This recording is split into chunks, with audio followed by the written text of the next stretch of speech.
Halo teman-teman, di sini aku akan jelasin apa itu navigasi UDU. Navigasi UDU itu merupakan cara pengguna atau user untuk berinteraksi dan bergerak pada platform UDU. Navigasi UDU itu terdiri dari database, view chart, active developer mode, view metadata, shared view, filter, group by, dan date format, serta separator. Bagaimana sih cara pengaplikasiannya? Oke, di sini aku akan tutorial cara.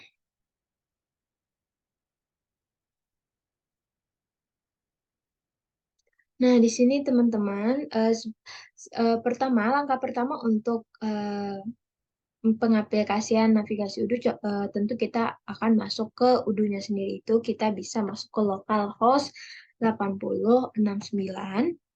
Ini tampilan web aku, website aku.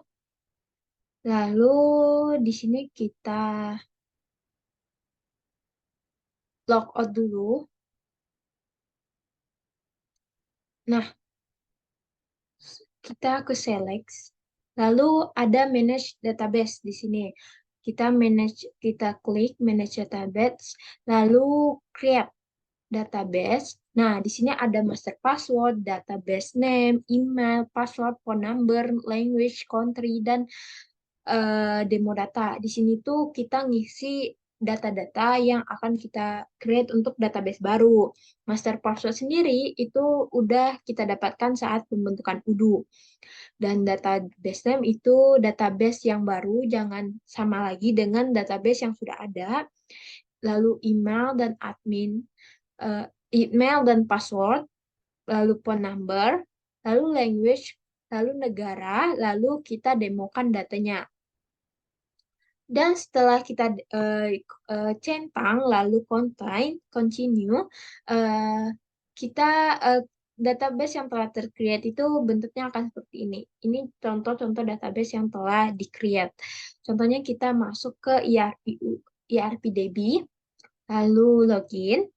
Ini dengan eh, loginnya itu dengan email dan password yang telah kita bentuk saat create database. Ini saat database sudah berhasil kebentuk ya.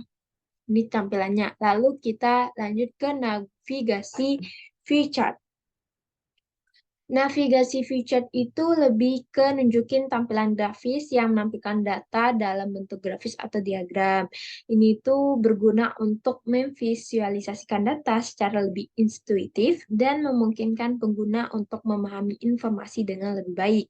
Contohnya kita masuk ke salah satu modul yaitu purchase. Nah, di sini itu ada view. View ini merupakan semua feature.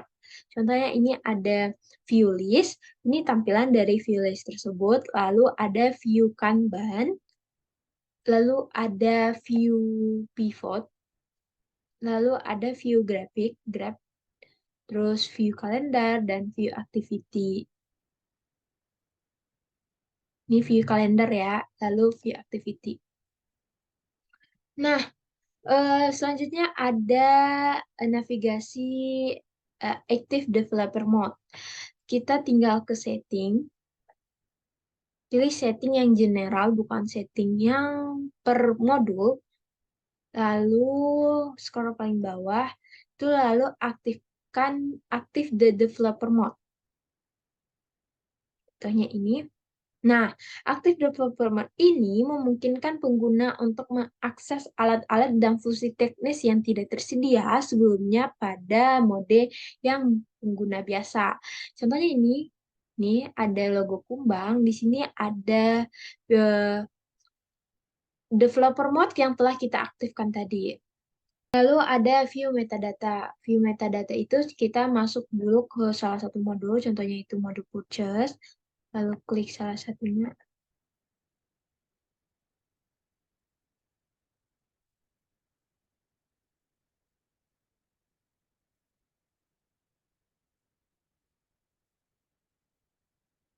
Nah, di sini ada tampilan dari modul salah satu request for FF key.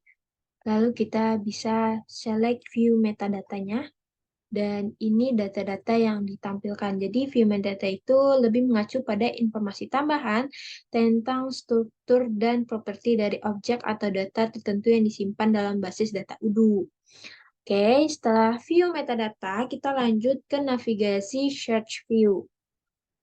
Nah, selanjutnya ada navigasi search view.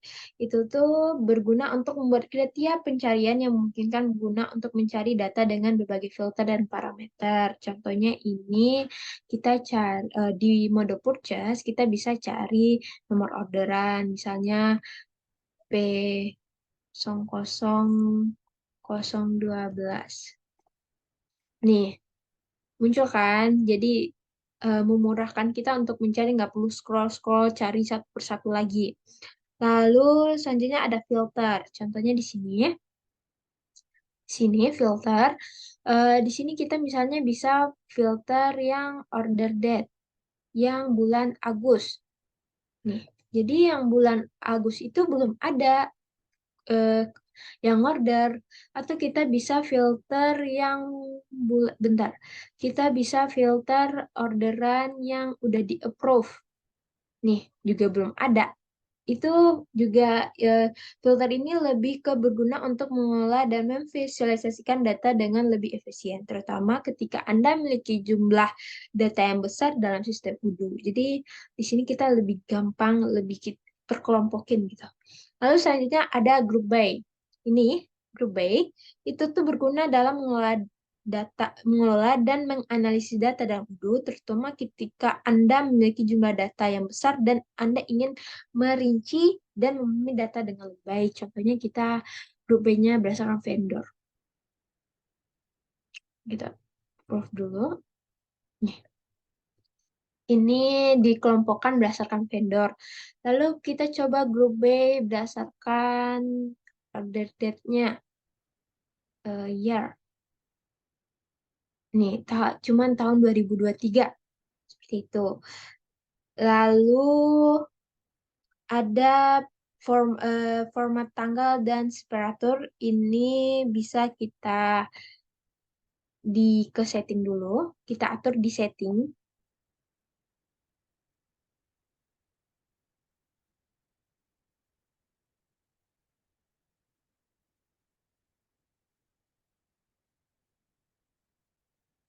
Lalu kita pilih manage language.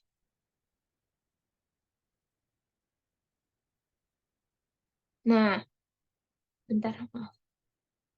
Nah, di sini kita bisa pilih bahasa yang kita inginkan atau bahasa negara mana yang kita mau. Contohnya saya pilih Indonesia.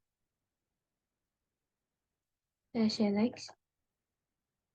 Lalu di sini kita tinggal masukin lalu edit, terus edit local ID-nya, ISO ID-nya. Lalu di sini nih ngedit date format dan time formatnya, lalu tones separatornya. Nih. Lalu ntar kalau udah keedit semua, itu bisa kita save. Mungkin itu yang bisa saya jelaskan tentang navigasi UDU pada teman-teman. Semoga bermanfaat bagi teman-teman dalam pemakaian UDU, dan penjelasan saya semoga bisa teman-teman pahami. Kurang salah dan kurang saya mohon maaf. Saya akhiri. Dadah.